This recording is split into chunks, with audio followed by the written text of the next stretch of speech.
Gostaria de convidar agora a professora doutora Marli Pernes, da Universidade Federal do Rio de Janeiro, neurologista do Instituto de Neurologia de Olinda Couto, para falar sobre dando e recebendo o diagnóstico.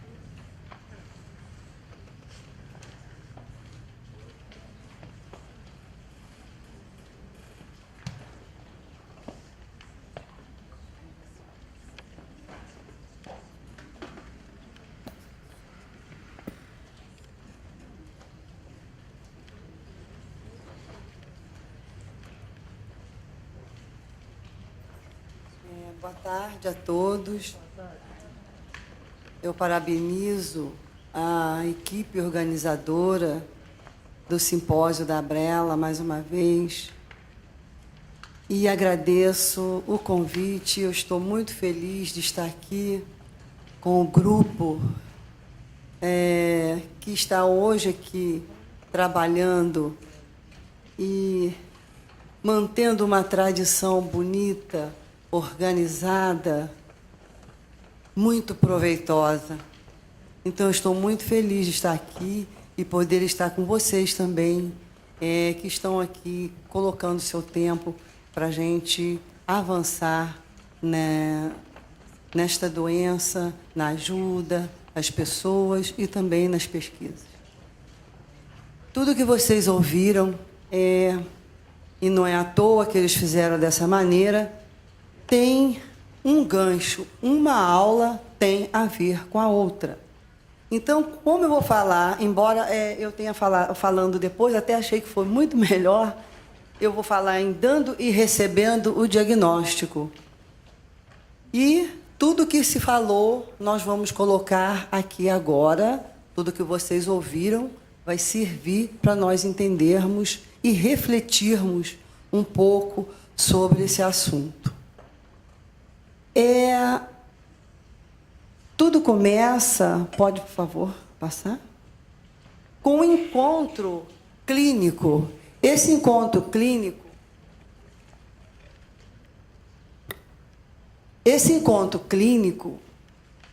é o pilar básico do encontro que atende, que é o encontro entre o médico e o paciente, que atende a uma demanda quando essas pessoas nos procuram. Ali, naquele momento, eu denominei como encontro clínico. A partir daí, como já foi falado aqui, o neurologista é um médico que ele tem que escutar muito, ele tem que examinar.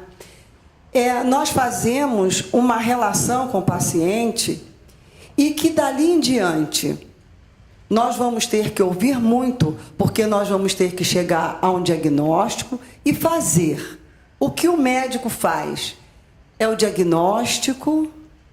Esse diagnóstico formado, nós vamos montar e saber qual é o prognóstico, que foi acabado de falar aqui. E, no momento que a gente tem o diagnóstico e a gente vai fazer o prognóstico, nós vamos ver qual é a história natural dessa doença. Então, preste atenção. Esse dar o diagnóstico antecede toda uma série de coisas para a gente chegar até a esse momento de dar o diagnóstico ao paciente. E, de uma vez que nós tenhamos o prognóstico e sabemos a história dessa doença, como ela evolui, o médico se pergunta, nós agora vamos chegar na parte terapêutica. O que essa doença, ela me dá condições que eu possa fazer? Ela é tratável? Ela não é tratável? Ela é curável? Ela não é tratável? Ela não é curável, mas ela é tratável? E, a partir daí, nós, então, vamos traçar uma meta.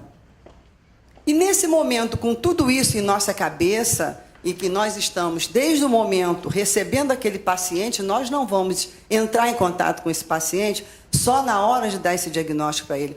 Todo o nosso relacionamento já vem num crescendo, desde o primeiro dia em que nós tivemos o nosso encontro clínico.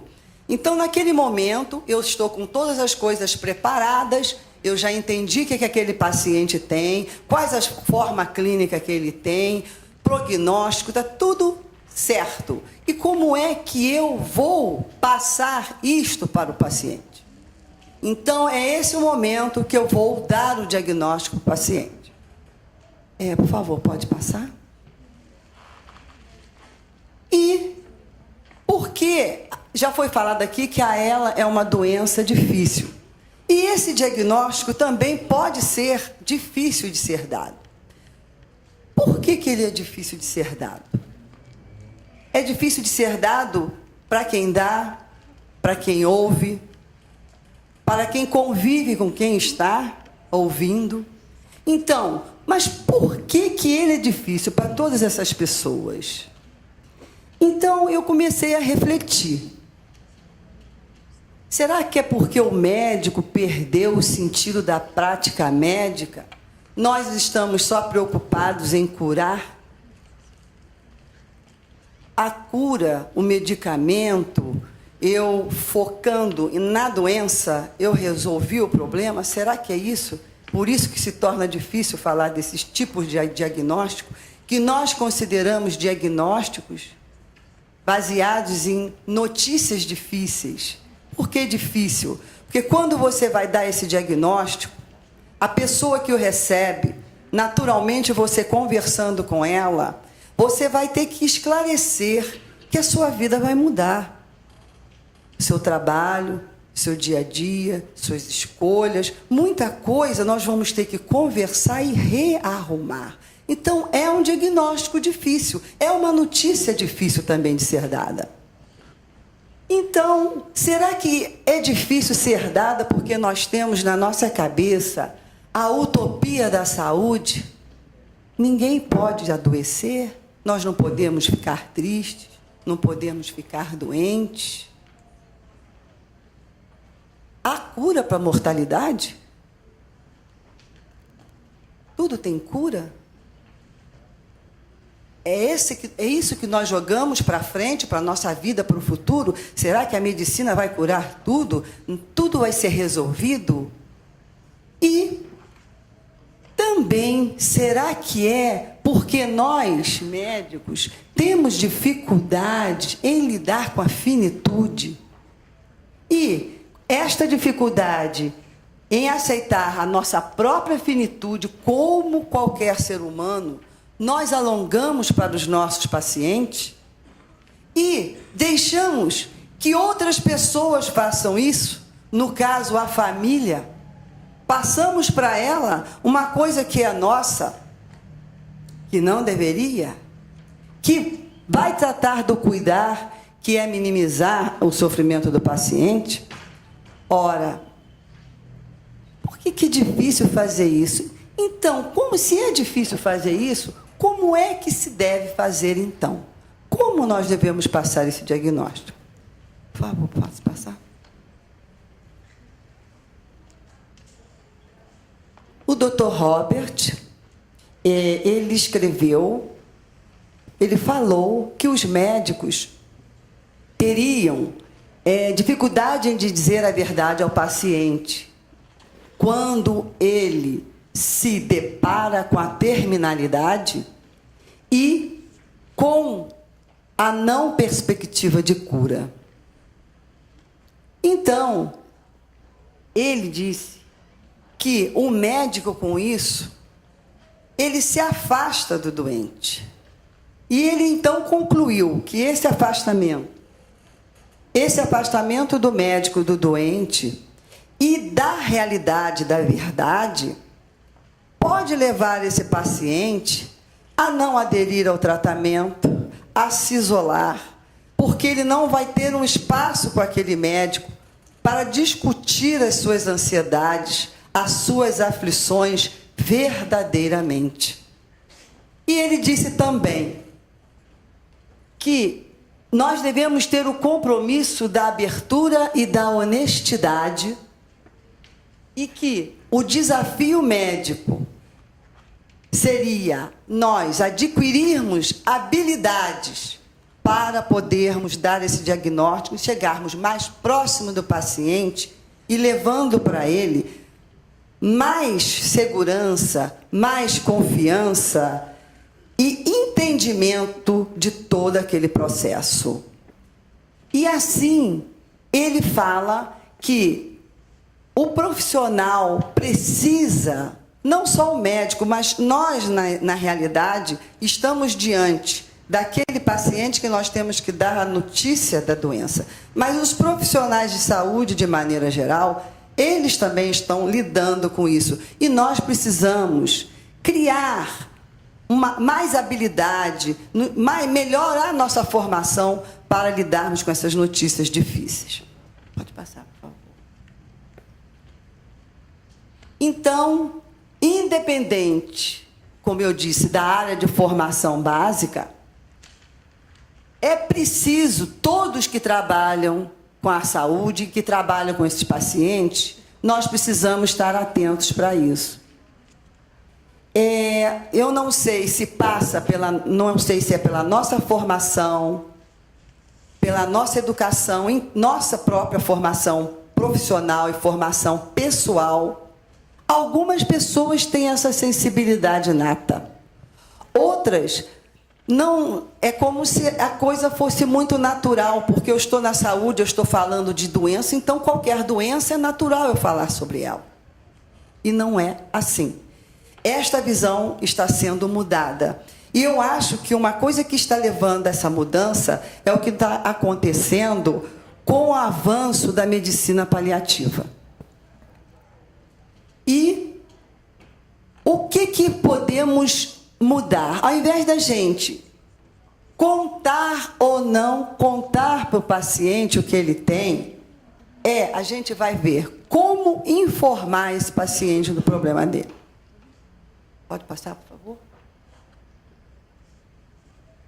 Então, a comunicação do diagnóstico é um evento importante na vida do paciente e deve ser levado com seriedade e muita sensibilidade.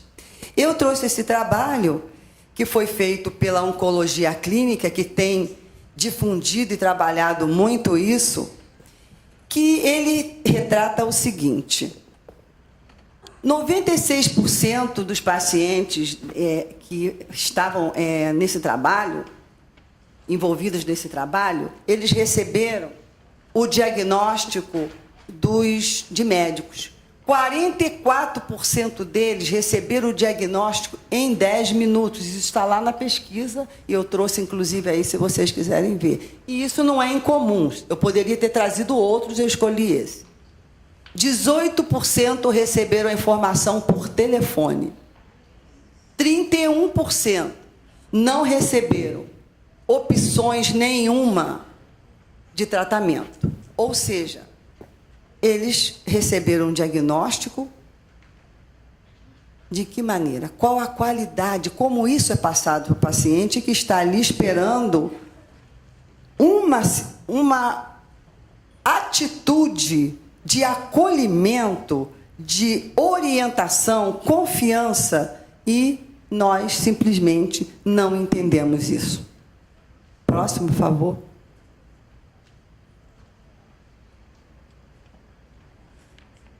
É importante reconhecer que somente desenvolver habilidades não garante um bom resultado na comunicação de um diagnóstico. Como eu disse anteriormente, vai depender muito da formação pessoal, da formação profissional. E nós sabemos, e eu não sei se todas as pessoas aconteceram isso, mas comigo, pelo menos, na minha formação, isto não me foi passado. Na realidade, a gente veio aprendendo isso nos acertos e erros, e com as pessoas mais velhas, e com a nossa percepção da vida e maturidade.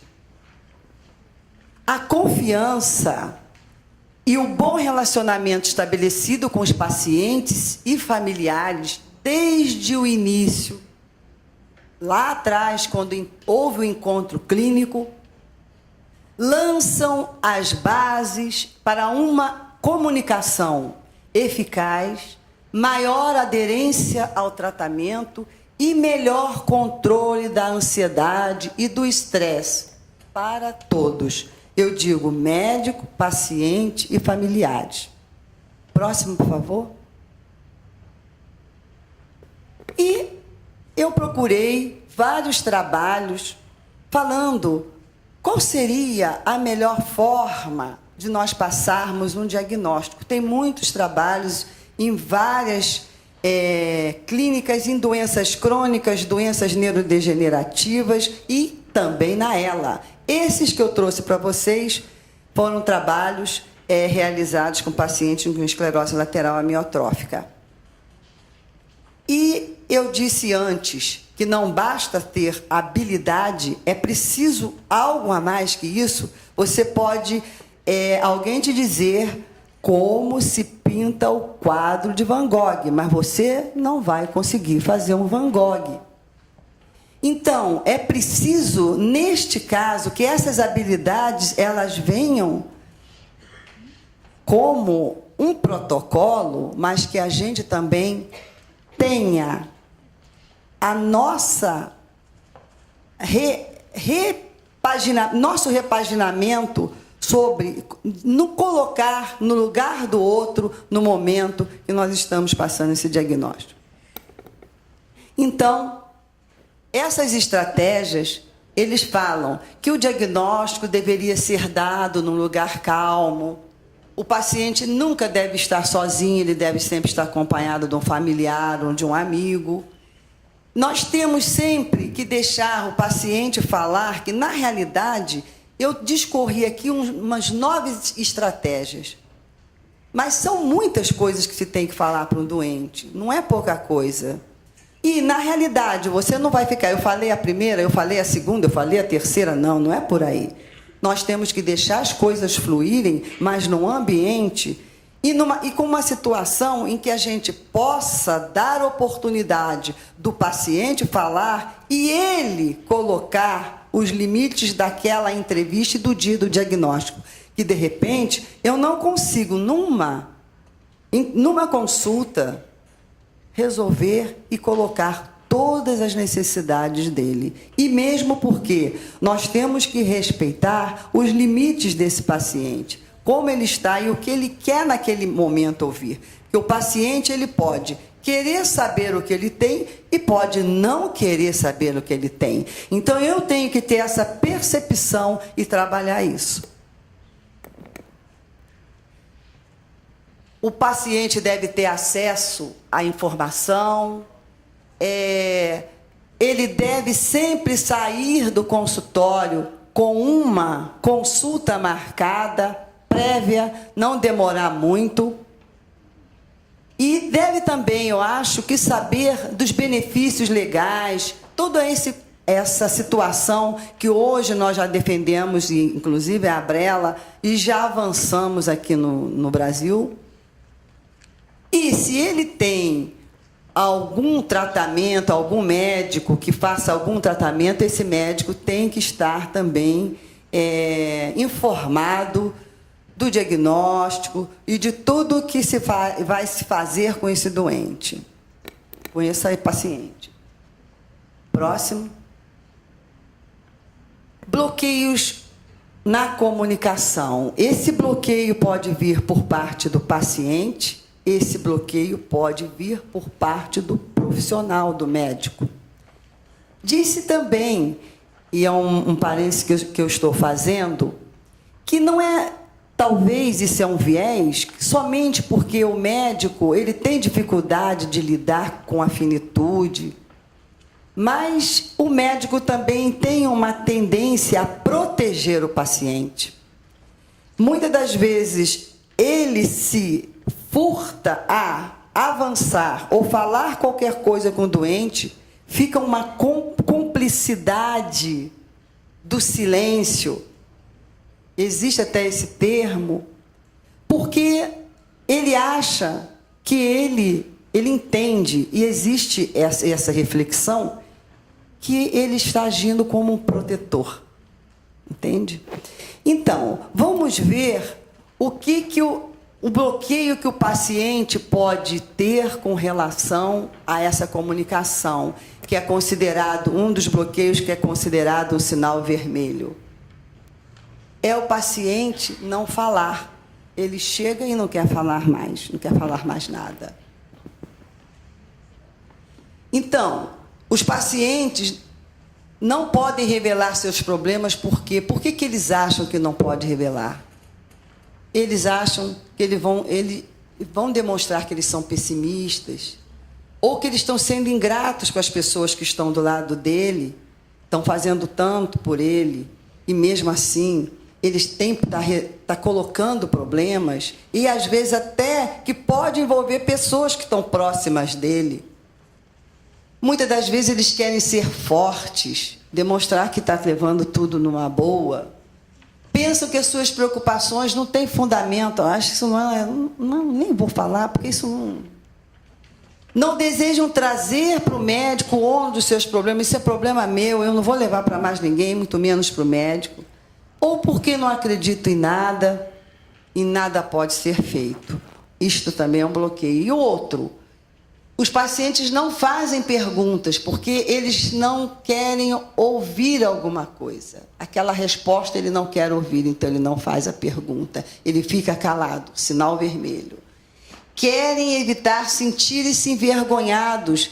Ele se sente incomodado de fazer algumas perguntas.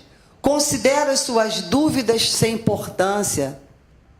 Para que eu vou falar mais? Já foi falado, eu ainda continuo pensando isso.